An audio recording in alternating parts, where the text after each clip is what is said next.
Bonjour à toutes et à tous, je suis Elisabeth Tillmans et avec Amélie Muller et Michel Binet, nous allons vous présenter les nouveautés BD jeunesse, BD adulte, BD ado, les documentaires jeunesse et adultes, les albums illustrés des maisons d'édition que nous représentons en tant que relations libraires. Donc avec Helvétique, les éditions 2, les éditions À pas de loup, les éditions Aubriard, Motus, Papa et le Cosmographe. Voilà, c'est parti. Les éditions Aubriard, c'est une petite maison d'édition du nord de la France, à Lille, qui fait de très beaux albums. Le slogan de cette maison d'édition, c'est Aubriard, l'édition qui chatouille les esprits curieux. Et d'ailleurs, on voit au catalogue qu'il y a plein de choses très différentes, beaucoup de choses très graphiques, comme par exemple l'ascenseur que vous avez déjà dû voir passer, qui a très bien marché lors de sa sortie. Et c'est vraiment une maison d'édition qui veut ouvrir à l'art dès le plus jeune âge. L'album dont je vais vous parler, qui va sortir à la rentrée, c'est bien mon cœur, d'Owen Gelt. Alors c'est un album qui est totalement dans l'air du temps, puisqu'en fait l'histoire raconte un père qui emmène son fils au parc et qui, pendant toute la durée de cette sortie au parc, va quasiment pas lever en fait ses yeux de son téléphone portable. Pendant qu'ils seront tous les deux au parc, le fils va vivre des aventures incroyables. D'un seul coup, les branches deviennent des serpents, il devient le roi des singes, enfin il se passe plein de choses et à chaque fois il essaie d'interpeller son père pour le faire participer à ses aventures et le père répond juste avec un laconique « c'est bien mon cœur ». Forcément, l'enfant est un peu triste, tous les deux rentrent à la maison, et c'est seulement une fois qu'il rentre à la maison que le père découvre tous les petits trésors que le fils a glanés, des plumes, des jolies feuilles, des cailloux, et il va se rendre compte qu'en fait, il est complètement passé à côté de cette sortie au parc. C'est un album qui est très juste, qui parle vraiment avec justesse de ces moments qu'on rate parce qu'on est parfois trop accrochés à nos écrans, et qui nous amène un peu à réfléchir à est-ce qu'il serait pas temps de prendre un peu de la distance et de profiter du monde qui nous entoure et de nos proches.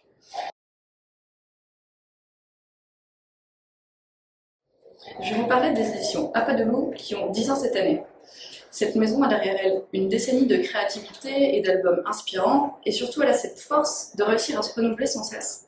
Et par exemple, cette année, elle a sorti ses magnifiques cahiers de coloriage, dont vous découvrirez bientôt 4 nouveaux numéros à l'automne. Je vais laisser Amélie présenter un des titres de la rentrée, parce que c'est un album qu'elle a particulièrement aimé. Et oui, vous connaissez bien ce duo d'autrices, Anne Loyer et Claire Gaudriot, qui ont signé ensemble 3 albums de portraits de femmes marquantes. Après Calamity Jane, Christine de Pisan, que vous avez ici, ou plus récemment Ada Lovelace, que je vous invite d'ailleurs à découvrir aussi, elle retrace ici la vie de Jeanne Barret, l'intrépide, dans un livre toujours grand format qui va nous faire voyager aux côtés de la première femme française à avoir fait le tour du monde en bateau. À une époque, 18e siècle, où la marine interdit toute présence féminine à bord. Donc avec son mari, qui est comme elle passionné de botanique, elle embarque sous les traits d'un homme à bord du bateau du célèbre explorateur Bougainville. Et ensemble, ils feront de magnifiques découvertes. Anne Loyer tisse un lien entre les lecteurs et les lectrices et le personnage de Jeanne à travers la mémoire. En effet, au début de l'album, au crépuscule de sa vie, Jeanne se souvient et nous embarque à son tour dans sa formidable aventure. Les illustrations, grand format, tantôt grand format ou plutôt tantôt intimistes, sont immersives et dépaysantes, dans des nuances de vert, de rose, de bleu et de végétation luxuriante. C'est un très bel album cadeau qui sortira le 4 octobre et qu'on conseille à partir de 7-8 ans, qui allie donc précision historique, ici botanique, et fantaisie et poésie. Début septembre, vous allez faire la connaissance de Georges, un petit caillou très mignon, très déterminé et qui sait vraiment ce qu'il veut. Alors c'est vrai, il est vraiment très sûr de lui ce petit caillou, mais d'un seul coup quand il passe devant les gros rochers, il est plus tellement sûr. Et en même temps, c'est vrai que ces rochers sont très impressionnants, ils sont énormes, bien plus gros que lui, et puis surtout dès qu'il passe, il le regarde de manière très hautaine et en fait il lance des moqueries. C'est vrai que Georges est un peu déboussolé dans ses grands cailloux, mais avec son ami Bob, ils vont se rendre compte que c'est pas parce qu'ils sont les plus petits qu'ils sont les moins malins. Et c'est vrai qu'à deux, ils vont aller sur la tête des cailloux, comme des gros rochers, commencer à les chatouiller, etc. Et d'un seul coup, on va un peu moins les entendre, les gros rochers, et ils vont comprendre que c'est pas parce que ces cailloux sont tout petits qu'il faut pas non plus les respecter. C'est un album qui est très beau, qui est écrit par Anne Cortet et qui est illustré par Pascal Bress, et qui sortira le 6 septembre, et qui est pour les enfants à partir de 5 ans. On va maintenant vous parler des éditions 2. En 2015, à Sherbrooke, au Québec, France Leduc et Yves Nadon fondent les éditions 2. Entre art visuel, édition et éducation, ces amoureux de la littérature ont un noble objectif: créer des lecteurs et des lectrices pour la vie. Ils ont su s'entourer de créateurs et de créatrices d'exception, grâce auxquels des livres drôles, émouvants, invitant au partage et à la réflexion, sont créés. Je vais passer la parole à Elisabeth qui va nous parler d'un album, Sacré Canard. Sacré Canard, de Michael Escoffier et Geneviève Després. Sacré Canard, en fait, c'est au pays des canards. Tout le monde fait, vous savez, quand. Mais un petit canard a décidé de faire maintenant pouic pouic. Et alors, les vieux canards sont vraiment pas d'accord avec ce changement et décident en fait d'interdire absolument le pouic pouic. Et donc, tous les canards vont finir par se plaindre au roi, le roi des canards évidemment, et la reine des cannes aussi, de se plaindre de ce problème. Et le roi, dans sa sagesse, va décider de permettre à tout le monde de faire pouic pouic ou point coin, selon leurs envies. Donc c'est un album sur le laisser vivre, le vivre et laisser vivre, et puis voilà, sur la liberté, qui est important en ce moment. Je vais vous parler de mon côté d'un album de Jacqueline Woodson, illustré par Earl Bradley Lewis, qui est traduit par Christiane Duchesne et qui s'appelle L'autre côté. C'est une histoire qui résonne fort, même plus de 20 ans après sa première publication originale en 2001. Jacqueline Woodson, c'est le prix Astrid Lindgren en 2018, prix Anderson en 2020. Vous vous souvenez peut-être du précédent album de ce duo, Un petit geste, qui était tout aussi fort. L'autre côté est un livre porteur d'espoir qui raconte l'histoire d'une amitié qui naît entre deux fillettes sur fond de division raciale.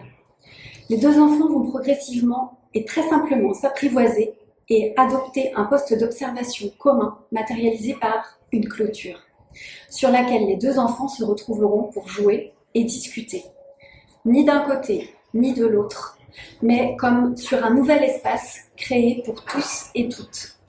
Dès lors, la barrière devient terrain de jeu et la peur de l'autre s'efface, laissant la place à la curiosité. Le parti pris de l'illustration est lui aussi très fort, entre réalisme des aquarelles et un sentiment de rêverie ou de fantaisie, d'enfance en somme, insufflé par la douceur des couleurs et des contours.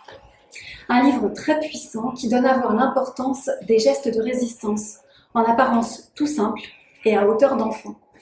L'autre côté, écrit par Jacqueline Woodson et illustré par Earl Bradley Lewis, paraîtra le 13 septembre et on vous le conseille à partir de 3-4 ans.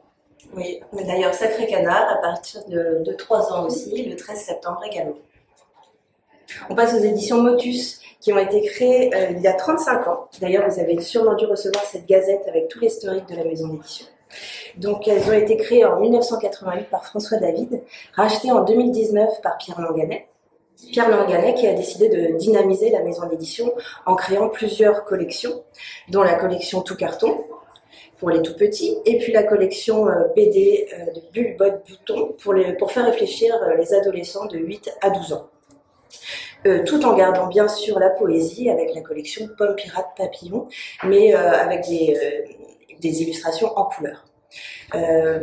Amélie va vous présenter l'album Bleu qu'elle a adoré. Oui, Bleu, c'est un album de Alice Brière-Haquet et Élise Carpentier, et c'est la deuxième collaboration entre ces deux autrices, après Rouge, qui était paru chez le même éditeur en 2010, et qui explorait déjà le motif du conte revisité. Évidemment, cette fois, on part donc sur la couleur bleue, vous l'aurez compris, et je ne divulgâche rien si je vous dis que cet album est une variation sur le conte de Barbe Bleue, et oui, évidemment. Donc c'est vrai qu'avec son texte rimé, et cette jeune fille aux longs cheveux qui brûle de rencontrer un prince charmant, eh bien on épouse parfaitement l'univers du conte. Mais comme c'est Alice Brière-Haquet aux commandes, eh bien vous vous doutez que ça va bouger un peu. Et du caractère rêveur, un peu fleur bleue, de son héroïne comme on nous la présente au départ, que va-t-il rester à la fin de l'histoire? Parce que effectivement, tout pourrait bien basculer pour notre éternelle romantique, à force d'expériences amoureuses malheureuses, d'amour décevantes et de désillusions. Mais là où le livre révèle toute sa subtilité, c'est que la fin n'est pas celle à laquelle on pourrait s'attendre. Car elle nous invite à relire le livre avec l'œil bien ouvert pour voir ce que dénonce l'autrice. Les beaux parleurs, les profiteurs dans les relations amoureuses. Un conte revisité, oui, donc, mais avec modernité et féminisme. Donc ça paraît le 13 septembre et c'est à lire à partir de 8 ans. Autre nouveauté, la grande parenthèse de Simon Hureau. Donc après Un jardin extraordinaire, cette fois il décrit et illustre cette histoire de confinement, un confinement pas du tout anxiogène, un confinement où le monde est paralysé par des feuilles mortes. Et les gens en fait doivent partir à la campagne ou à la montagne. Et on va suivre une petite famille qui va découvrir les joies d'une vie un peu plus bohème, avec des lectures, de la musique, des constructions de cabanes. Ils trouvent même un Saint-Bernard. Et ils reviennent, ils vont malheureusement devoir revenir à la réalité. Et voilà, ça sort le 4 octobre de Simon Hureau, La Grande Parenthèse. Et c'est une BD, encore une fois, engagée sur le fait qu'on pourrait vivre autrement. Et maintenant, les éditions Pao Pao, qu'on prononce bien, Pao Pao. Donc, Pao Pao, c'est une maison d'édition qui a été créée il y a 14 ans par Luc Bossé. Ce sont au départ, il a publié ses amis et lui-même. Et maintenant, c'est devenu une maison d'édition très reconnue au Québec et ici. Elle a gagné de nombreux prix. Elle a connu pas mal de succès, notamment avec Corps Vivante ou avec La Méduse. Et c'est surtout une maison d'édition qui a un amour extrême pour ses créateurs et créatrices et un grand respect. Et Michel va nous présenter la nouveauté des éditions Pao Pao, Salade de fruits de Caton. Si vous avez déjà aimé Scooby-Doo, vous allez adorer Salade de fruits. C'est un recueil de strips de Caton, donc c'est un peu des tranches de vie par 4 cases et c'est savoureux, c'est frais, c'est tout ce que vous avez envie de lire. On la suit dans son quotidien, que ce soit en salon du livre ou alors en excursion avec son amie Iris, qui est d'ailleurs également publiée chez Pao Pao. Et c'est vraiment des petits strips qui se savourent comme ça, les uns après les autres. Vous pouvez tout lire d'un coup, on va lire quelques-uns, puis finir plus tard. C'est extrêmement drôle, parfois absurde, mais en tout cas toujours touchant. Salade de fruits, ça sort le 13 septembre et c'est de la bande dessinée ado-adulte. Oui, ou adulte. Et il y a aussi Passe-temps qui sort au même moment et qui a un recueil de strips aussi, mais par Pascal Girard. Pascal Girard, il reprend plus ce qui se passe dans sa vie familiale, avec sa fille qui lui parle de la mort, avec son travail comme assistant social. Et voilà, Pascal Girard se retrouve souvent dans des situations très embarrassantes. Il dit toujours un peu des choses un peu folles, comme on peut dire aussi parfois nous. Enfin, c'est très touchant aussi. C'est touchant par les petites maladresses, en fait, par ces petites maladresses, par toute l'humanité qu'il compose. Voilà, Pascal Girard, donc pour Passe-temps et Salade de fruits pour Caton, qui sortent tous les deux le 13 septembre. On va maintenant vous parler des éditions Helvétique. Alors, ce qui caractérise la maison, c'est son énergie et sa créativité. Maison d'édition internationale fondée en 2008 et basée à Bâle et à Lausanne, en Suisse. Helvétique débute l'aventure éditoriale avec la création de jeux, dont certains sont devenus des incontournables, j'en suis sûre, dans vos librairies. Au catalogue, des livres pour enfants, de la non-fiction pour adultes et des romans graphiques en français, allemand et anglais. Une pépinière de talents cosmopolites pour offrir aux lecteurs et lectrices des livres sur le monde, aux univers singuliers, joyeux et libres. Et on va tout de suite vous parler avec Michel du nouveau livre très attendu de Lisa Boisard. Lisa Boisard, vous la connaissez déjà parce qu'elle a réalisé ce super documentaire Ornithorama, et puis les deux autres aussi, Arborama et Insectorama. Et là, elle revient avec un nouveau documentaire au nom très savoureux qui s'appelle Miam la nature, comment poussent les frites et la pizza. Alors c'est un documentaire qui cette fois met à l'honneur vraiment les aliments du quotidien et qui va vous expliquer comment est-ce qu'à partir d'une pâte vous allez obtenir une frite ou comment est-ce que la farine se transforme en spaghetti. C'est un documentaire qui est très ludique, très coloré comme à son habitude, et donc ça c'est un petit tiré à part qui pourra être distribué en librairie. Et donc ce nouveau documentaire il sort le 25 septembre et c'est pour les enfants à partir de 8 ans. Je vais vous parler à mon tour de Monarque de Guillaume Plassans au scénario et Rome Montalban au dessin. Une bande dessinée qui paraîtra le 16 octobre dans la collection Adaptation, qui est une collection toute nouvelle chez Helvétique qui propose des lectures graphiques d'œuvres littéraires connues. Alors si je vous dis que Monarque est sous-titré Les corbeaux et les renards, vous avez tout de suite saisi la référence aux fables de La Fontaine. En reprenant le principe de la métaphore de la société humaine et de ses rapports de force, fort contre faible, etc., Guillaume Plassans construit le scénario d'une comédie animale, mais tellement humaine, où tout n'est que stratégie, trahison et complot. Alors ça vous rappelle quelque chose, sans doute. Guillaume Plassans, que l'on connaît aussi sous le pseudonyme de Popésie, excelle dans l'art du dialogue et se joue des registres de langue en composant tout le texte en alexandrin. Et oui. Alors c'est truculent, c'est drôle, de cet humour évidemment éminemment politique qu'on adore. Le dessin de Rome Montalban, qui travaille surtout au fusain, est d'une grande précision, à la fois riche de détails et de minutie. L'économie de ton entre brun, ocre et noir crée un jeu d'ombre et de lumière qui donne une atmosphère d'étrangeté teintée de classicisme. L'expressivité des personnages animaux est fascinante, à l'image du lion de la couverture. Donc Monarque, c'est un livre très beau, à retrouver dès le 16 octobre dans vos librairies. Il s'adresse plutôt à un public ado-adulte. Nouvelle maison d'édition, je me réserve le Cosmographe, qui a été créé en 2017 par Chloé Becquerio, dans l'intention de créer une maison d'édition multiculturelle, quand même un petit peu axée plus vers l'Asie, avec des best-sellers japonais, dont je vais vous parler tout à l'heure, les Matofilou, et puis les Komagata et les Moshida. On va commencer par une nouveauté qui s'appelle Princesse dans le vent, qui est un titre assez classique pour le Cosmographe. C'est un conte initiatique de princesses, une bleue, une rouge, qui sont soulevées par le vent et qui vont traverser les frontières et rencontrer des gens et en fait agir sur le monde. Elles vont aussi découvrir leurs émotions, leurs sentiments et acquérir une certaine sagesse petit à petit. Donc Princesse dans le vent, ça sort le 16 août. C'est de Muriel Carminati qui a écrit déjà plusieurs titres et de la Roumaine Bianca Spatario. Donc avec des illustrations très raffinées, très fines. Et voilà, un autre titre aussi qui sortira, c'est le troisième tome de la série des Matofilou. Ça s'appelle Les Matofilou à la boulangerie. Alors, vous connaissez, j'espère, les Matofilou. Ce sont 8 chats qui sont très gourmands, très filous et qui font vraiment n'importe quoi. Et ils ont toujours envie de manger. Donc, on a vu différentes aventures. Jusqu'à présent, on a vu les Matofilou au restaurant de sushi et au Pays des Glaces. Donc, à chaque fois, l'idée, c'est qu'ils veulent manger et ils font tout pour manger. Et il y a toujours un même personnage qui s'appelle Maître Chien.